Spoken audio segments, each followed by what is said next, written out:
Alright, y'all. Today we back with another Dr. Insanity video. Today's video is police discover a killer's hidden torture forest. I hope y'all got y'all popcorn, man.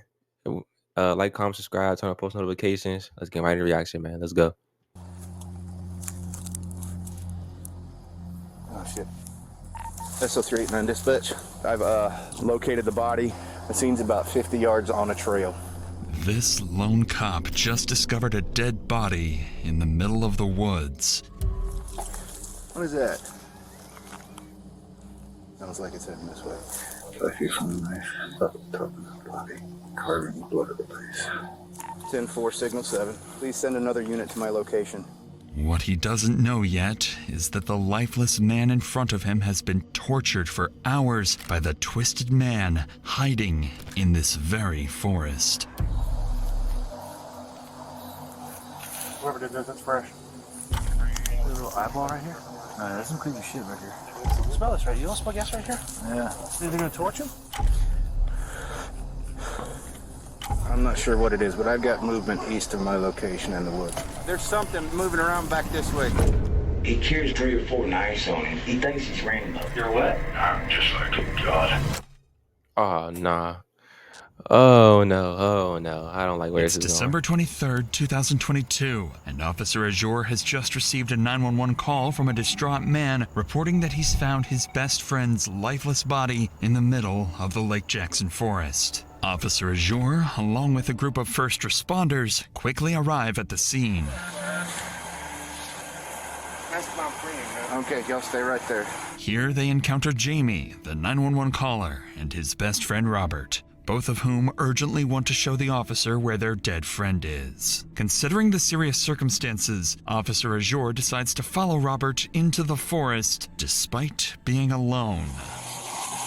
389, I'm 10-12 with him. Just give me a minute. I'm 10-12 with 2. I'm heading down to take a look. 361, if you want to come down, and 56 with the EMS in the back. I'm headed down to the scene.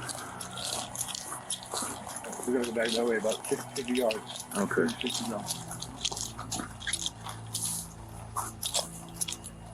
When I walked over the bridge, Yeah.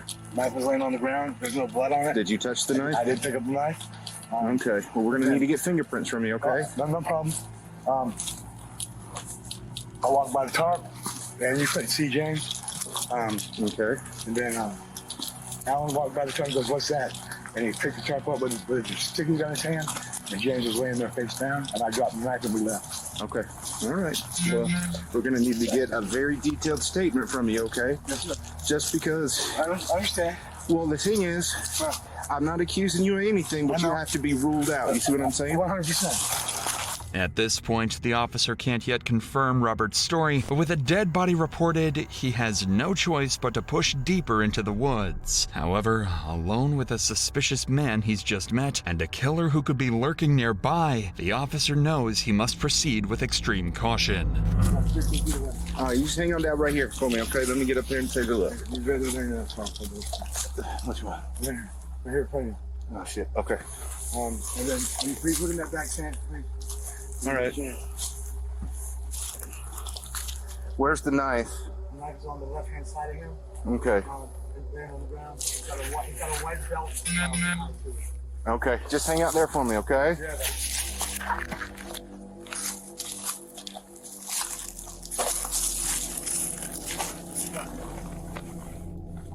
Jamie was telling the truth. Wrapped inside the tarp is the body of James Leidendecker. He's lying naked in a pool of his own blood, covered in cuts and scrapes. Realizing the severity of the situation, Officer Azure immediately instructs Jamie to head back while he investigates further.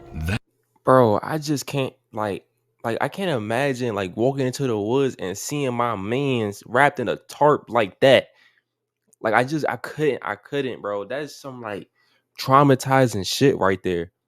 No amount of therapy is, bro. No amount of therapy is gonna help you get through what you just witnessed. Like, your man's in the tarp. Nah, bro. Not no amount of therapy. That's when Officer Azure begins to hear some unsettling noises.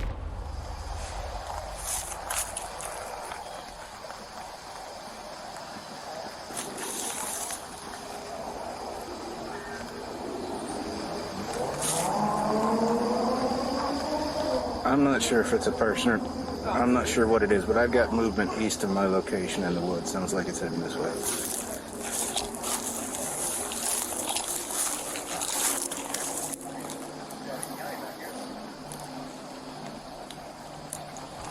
Hey, LT. Fortunately for Officer Azure, backup arrived just in time, providing some relief from whatever might have been lurking in the forest. I don't do woods, man. Camping, none of that. I mean, there's nothing for y'all to check. He's cold to the touch. All right, we've got knife right here, body here, tents, whole camp spread up back here. We've also got one outstanding. What the hell are you talking about? There's 2 people who live in this camp. And one's not here? And one's outstanding at the moment. Did you find the knife? Yeah. I got a knife right here. There's no blood on it. Well, there's something right there, but hey, did you still got those 2 guys 10-12 up front? Yeah, they're standing there waiting for us. Good, because one that led me back touched the knife, so we need to get his prints and a statement off him. The other one touched the tarp. They found out what was going on and they took off. I checked the camp and he's the only one back here. Well, I got the name of the person that he was arguing with at 5 or 6 o'clock. Yeah, so, and I've got what looks like maybe his clothes right over there. So he's naked and there's some clothes right there on the fire. As medical staff arrives and examines the body more closely, they observe a brutal manner of death, blunt force trauma to the head, strangulation, and something even more disturbing, gasoline, found in James's lungs and stomach. Detectives are left with a burning question. Why would a victim have gasoline inside him? However, this would be only one of the many disturbing details officers uncover at the scene. Hey, Seth, take a look at this for me. Dude. What is that? Is that just soot weared off on that, or? I mean, it looks awful shiny. Where he has been stabbed, just from what I can see. But he is butt naked, face down on the tarp with his upper torso covered, so definitely not. I can't lie, bro. One things I don't want to go out is butt ass naked, bro. I can't go out butt ass naked, bro. I can't, bro. No way. I gotta have that shit on when I go out, bro. I got to, bro. I gotta have that shit on. But I can't go out butt naked, fool. There's no way, bro. That's crazy, bro. RP to this nigga, bro. But fuck, that's one of the worst ways to go out, bro.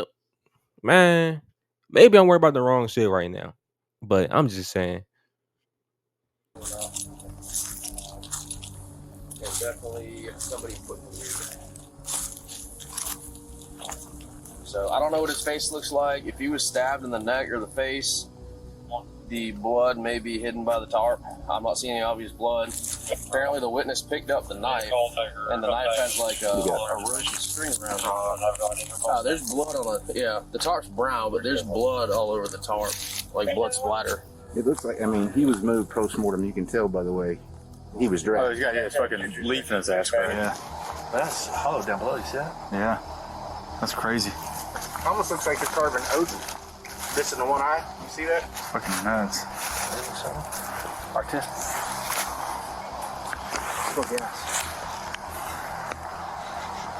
Smell gas? Oh, they had to cut that with a chainsaw, right? And it looks like, You can smell gas right here. yeah. By now, officers were certain they had a murder on their hands. The injuries to the body, the bloody knife, and the presence of gasoline all point to one thing. This wasn't just a killing, but a calculated act where the victim had likely been tortured for hours. For hours, though? With this in mind, officers would return to question Jamie, the man who had originally called 911, and what Jamie reveals would soon lead investigators directly to the killer. In the investigation, officers were about to speak again with Jamie, one of the eyewitnesses, and he would provide them with their biggest lead yet. So I heard arguing and stuff, so I go through the woods, go to this camp. So you I left. all back to the camp because, you know, Right. all these people argue all the time about dumb shit. It's been a while now, and I haven't heard anything from James or anybody over there. So I go over there to me and my friend that's with The other Officer deputy. now.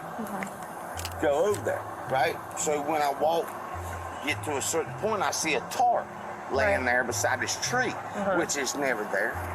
And inside is... tarp is, I don't even know if it's James or...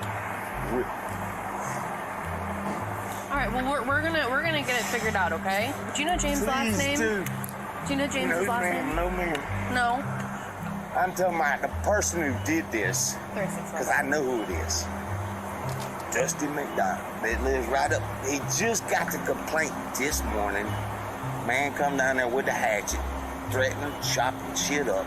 Called it in, sheriff's department. They come over, they talked to him, they told him that they're gonna go over and talk to him to stay away. And James is the one who called.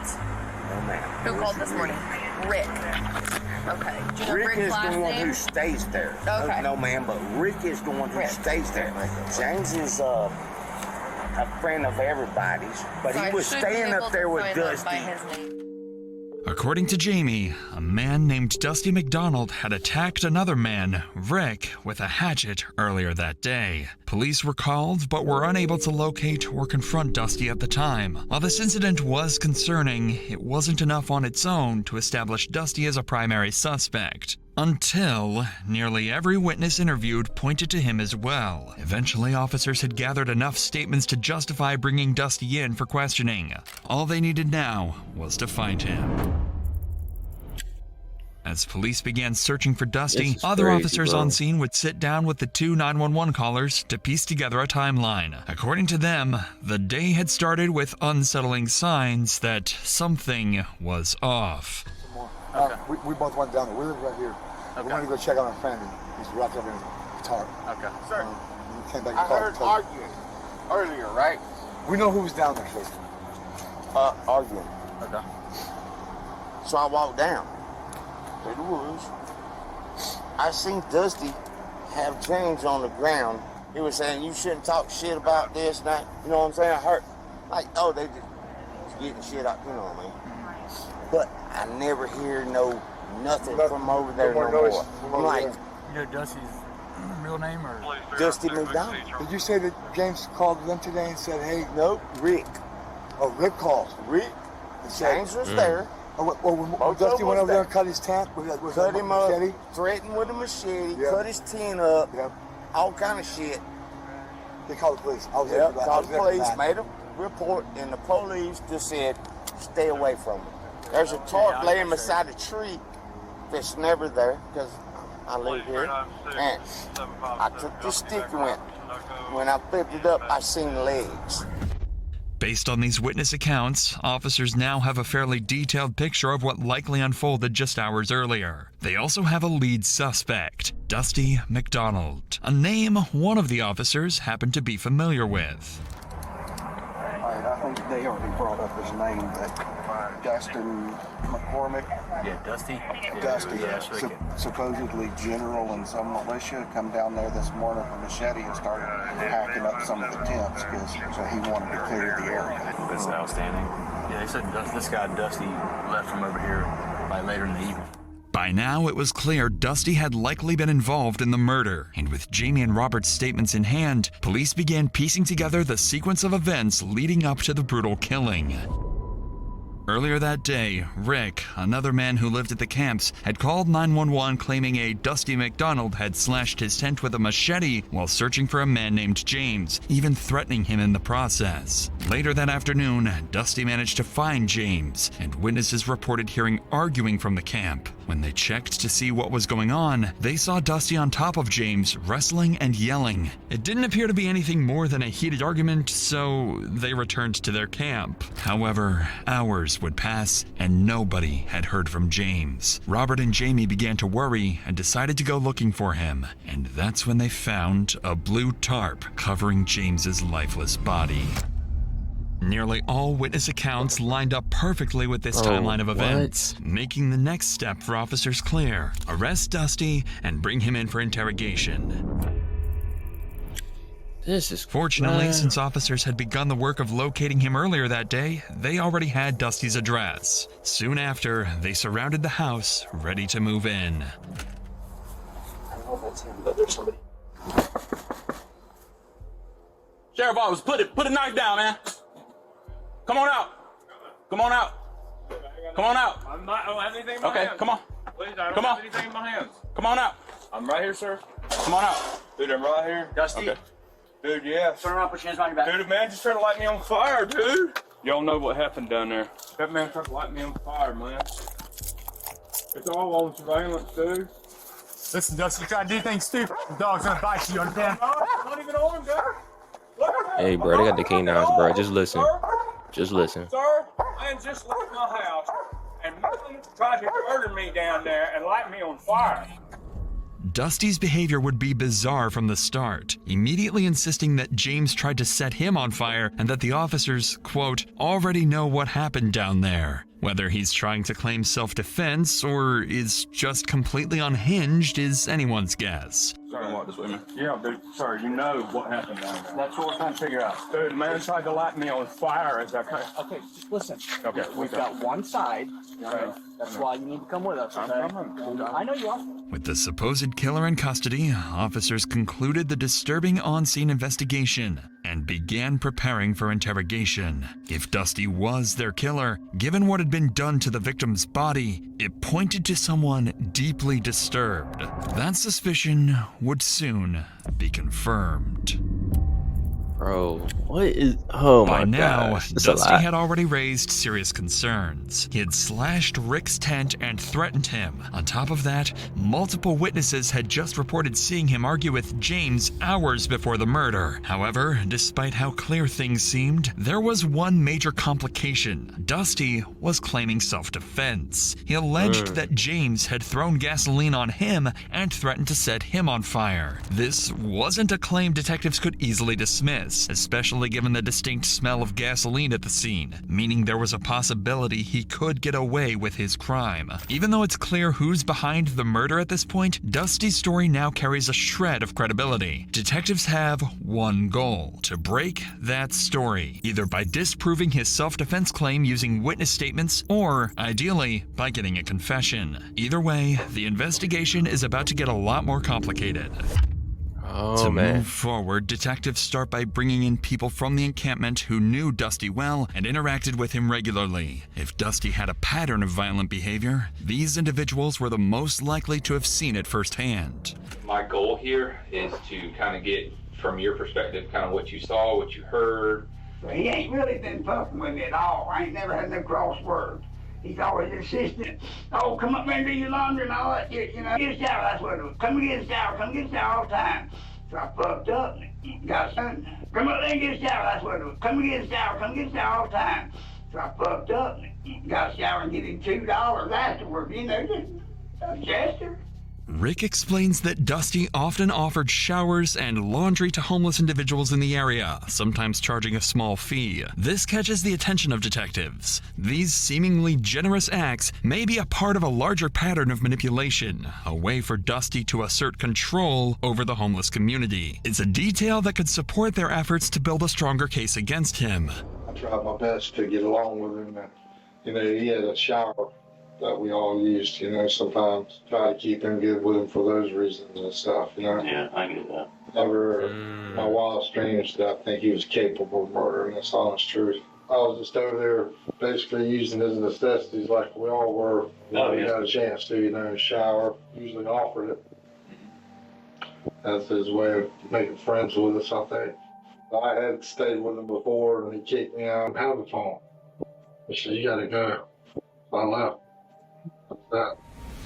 Dusty lives in a house near the homeless camps, a property. Wait, so from what it sounds, my fault. I can't even speak. From what it sounds like, the detective said, or Dr. Sandy, the narrator, he was saying it's like he was doing good gestures to have control over the homeless. Now, what would you gain from having control over the homeless? Like, that's a genuine question. Like, they don't really have much. Like, the gesture of them taking showers, that's cool. You know what I'm saying? But having a malicious tip behind it, like, it's like, yo, what the fuck? And then you're charging the homeless to take a shower? Is it really general? Like, is that really being genuine at the end of the day? Like, you're charging the homeless to take a shower? Like, that doesn't make any sense whatsoever. property owned by his grandfather. At first, much like Rick, Busby describes Dusty as someone who seems generous, allowing members of the homeless camp to use his home for basic amenities. As investigators continue interviewing members of the homeless community, a more troubling picture of Dusty begins to emerge. He has a history of strange and violent behavior marked by paranoia and delusions. However, officers face a challenge. The interviews so far have been too vague, highlighting patterns of behavior but lacking concrete details to build a solid case. This leads detectives back to Jamie, the original 911 caller and the person with the clearest recollection of events so far, and he's able to offer meaningful insight into who Dusty really is. Mr. Allen, my role here in all this, it's just kind of to get from your perspective, your side of things, what you saw, what you observed. Man came to my camp last night. I used to stay up there with him. He's a violent person. Okay. His papa was the one that let me stay there because he's the one that owns the property. The reason I don't stay there is because you don't do what he says, and he gets all angry and threatens you, and he just the controlling part. Crazy shit. I said, well, what does he usually carry? He ain't got a stick this time, but he's either got a stick, a machete, or a knife. He carries like 3 or 4 knives on him. Machete, sticks, he's like, he thinks he's Rambo. While Dusty had a reputation as a bully who routinely harassed the homeless community, no one expected his behavior to escalate to cold-blooded murder. His so-called generosity, offering his home for showers and laundry, masked a deeper need for control and manipulation. The same people he claimed to help were also the ones he intimidated and threatened, revealing a warped sense of power and superiority. In the end, this contradiction may have set the stage for the gruesome murder. When Dusty was brought in for questioning, his demeanor was strangely calm. At this point, he seems to believe that he is seen as a victim of an attack by this homeless man. He didn't seem like he was in his right mind at all. Detectives were hoping to learn about Dusty's side of the story, but instead were met with, well, a lot of nonsense. You know I'm an owl, right? You're what? You know I'm an owl, right? Okay. You know what that means, right? Yes, sir, I do. Okay, thank you. Golly. Thank you. This Oh, has been a really hard day. Sir, I waved all right a long time ago. I still have a great sense of innocence within me if it ain't obvious to you this time. Throughout his interrogation, Dusty's responses are filled with incoherent delusions and deflections. In Dusty's mind, he's, quote, an owl, constantly watched, monitored, and under surveillance. It's clear that without his medication, his schizophrenia is spiraling out of control. And, I'm having schizophrenic. Well, if Jesus, man, that was some crazy shit, man. And to still be able to get us some usable intel, you'll get why staying at that place is so dangerous for me. I know a lot of trust is getting to me or like that, but man, thank you for saying you'll be able to talk about this. Dusty seems to believe he's outsmarted the cops, thinking he's there to provide valuable intel as the victim. But he will soon find out that he's actually a suspect in the cold-blooded murder of an innocent man. I haven't shed a tear all day, I've been going hard, I'm so exhausted. How long have you done it? What, this kind of work? Not very long. That was my first. I think everybody knows that. From the get-go. Thank you for this deep psychological support. It's helping a lot. Good. Listening closely to Dusty's words, it seems as if he's openly admitting to the murder. Although his statement is scattered and unclear, it gives detectives the impression that he's acknowledging responsibility without fully grasping the seriousness of his actions. But Dusty's bizarre admissions wouldn't stop there, as he continues rambling incoherently. I was brushing, and then he throws that gasoline on me, because you saw how I was rolled up and down there. Dude, I thought I was just doing it for the other. You know what I mean? Because that was my intention. Everybody knows that. And then managed to hit that Neo UI and come out like that. I don't know how I do it sometimes. You know what I mean? Yeah. I mean, when I'm just experimenting in the house with blades, like before back when I took the butcher knife and threw it in curved, like that. I mean, shit, I don't know how I do it, sir.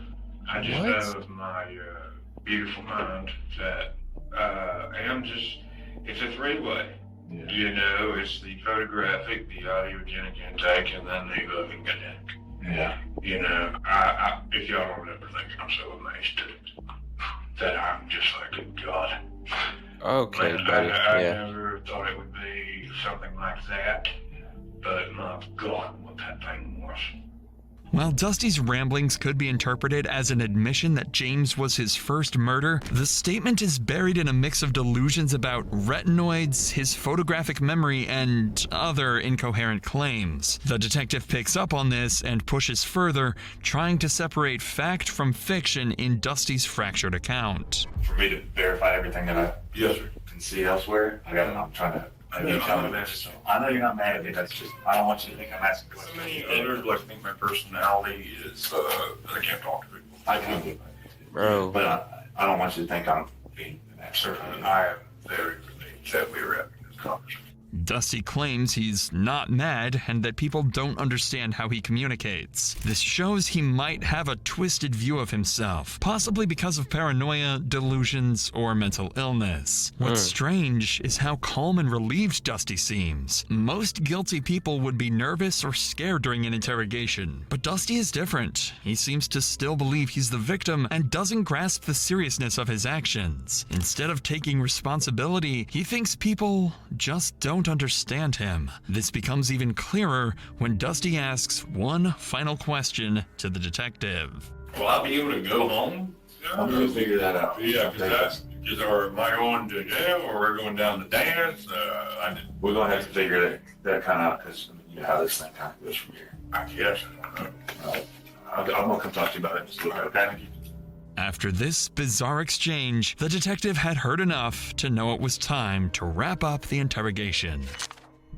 Dusty's lack of remorse and distorted grip on reality made it clear they were dealing with someone who didn't fully understand the weight of his actions. According to the pathology report, the victim, James Decker, was subjected to horrific torture before his death. His body showed severe blunt force trauma, including cuts, bruises, and fractures to his face, nose, ears, and mouth. His eyes had severe bleeding, and many of his teeth were broken. The injuries also extended to his neck, with heavy bleeding in the muscles and a broken hyoid bone, suggesting he had been strangled. His torso displayed several broken ribs, and internal bleeding was found in his chest and abdomen. One of the most disturbing details from the report was that James had been exposed to gasoline. His skin had begun to slough off in areas, and a strong smell of gasoline was found on his arms, thighs, and hands. Gasoline was also detected in his lungs and stomach, indicating he had inhaled and swallowed it before he died. This made the murder even more gruesome.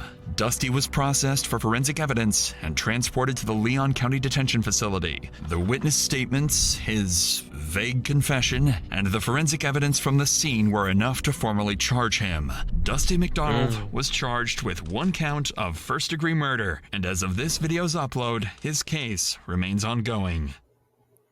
Dang, they ain't even give him a sentence yet.